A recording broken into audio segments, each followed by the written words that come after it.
Assalamualaikum warahmatullahi wabarakatuh. Hai semua, perkenalkan nama saya Novia Rahma Akbaria, NIM 110 dari Program Studi Agribisnis Fakultas Pertanian Universitas Trunojoyo Madura.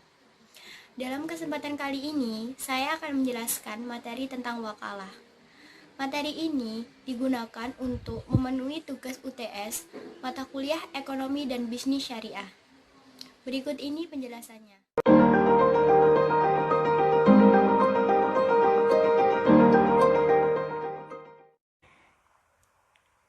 Wakalah.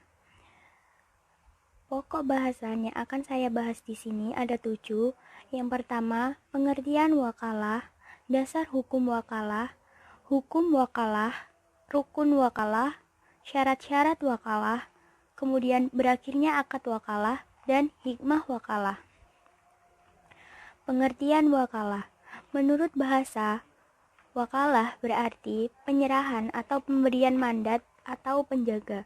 Sedangkan menurut istilah, wakalah adalah memberi kuasa seseorang atau kelompok untuk bertindak atas nama yang memberi kuasa atau mandat.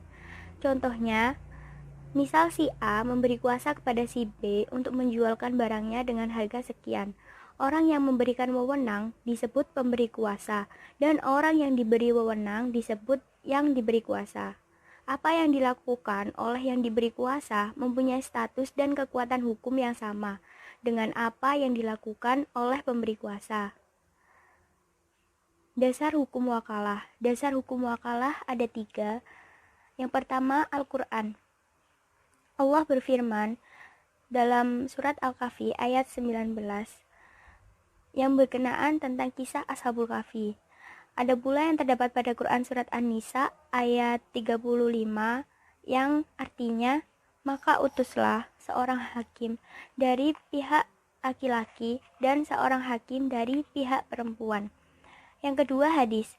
Hadis terdapat berbagai hadis yang dapat digunakan sebagai landasan keabsahan wakalah. Di antaranya, suatu ketika Rasulullah Shallallahu Alaihi Wasallam pernah mewakilkan dirinya kepada Hakim bin Nizam atau Urwah al-Bariki untuk membeli domba kurban.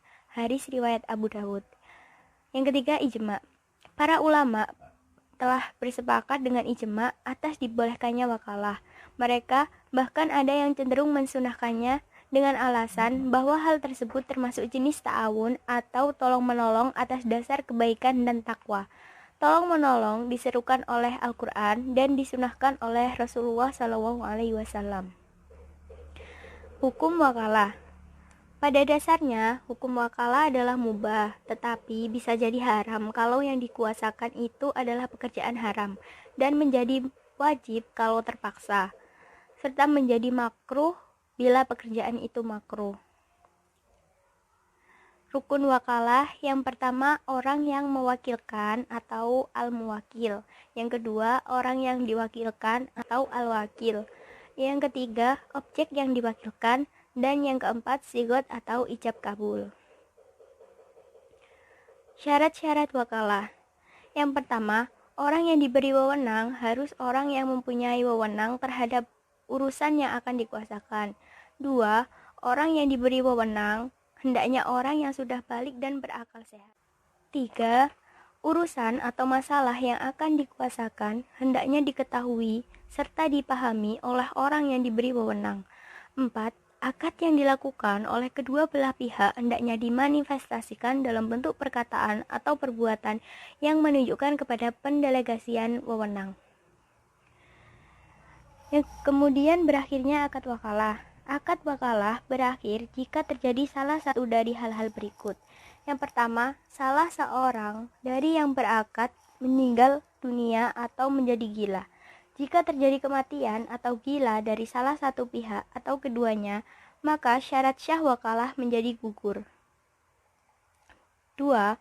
Pekerjaan yang diwakalahkan dinyatakan selesai atau dihentikan.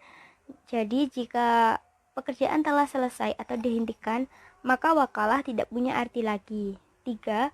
Pemutusan wakalah oleh orang yang mewakilkan. Meskipun si wakil tidak atau belum mengetahui, maka status hukumannya sebagai wakil tetap berlaku. 4. pemutusan wakalah dari pihak si wakil. Tidak perlu orang yang mewakilkan itu mengetahui pemutusan tersebut. Namun, pengikut mazhab Hanafi mensyaratkan untuk menghindari hal-hal yang tidak diinginkan. Dan yang kelima, orang yang mewakilkan keluar status pemilikan. Hikmah jika kita melakukan wakalah dalam kehidupan. Yang pertama, saling tolong-menolong. Ini tercantum dalam Quran Surat Al-Ma'idah ayat 2 yang berbunyi, A'udzubillahi minasyaitonirrajim, Bismillahirrahmanirrahim, wa ta'awanu 'alal birri wattaqwa wa la ta'awanu 'alal itsmi wal udwan. Artinya, dan tolong-menolonglah kamu dalam melakukan kebaikan dan takwa, dan janganlah kamu tolong-menolong dalam mengerjakan dosa dan permusuhan. Yang kedua, timbul saling sayang menyayangi, percaya mempercayai dalam kehidupan. Yang ketiga, mempererat tali persaudaraan di antara sesamanya. Dan yang keempat, mendidik sikap bertanggung jawab terhadap amanah bagi si penerima mandat atau kuasa. Demikian penjelasan materi yang dapat saya sampaikan. Ada kurang lebihnya saya mohon maaf. Semoga video tersebut membantu dan bermanfaat ya. Jangan lupa like, komen, dan subscribe. Wassalamualaikum warahmatullahi wabarakatuh. Bye-bye.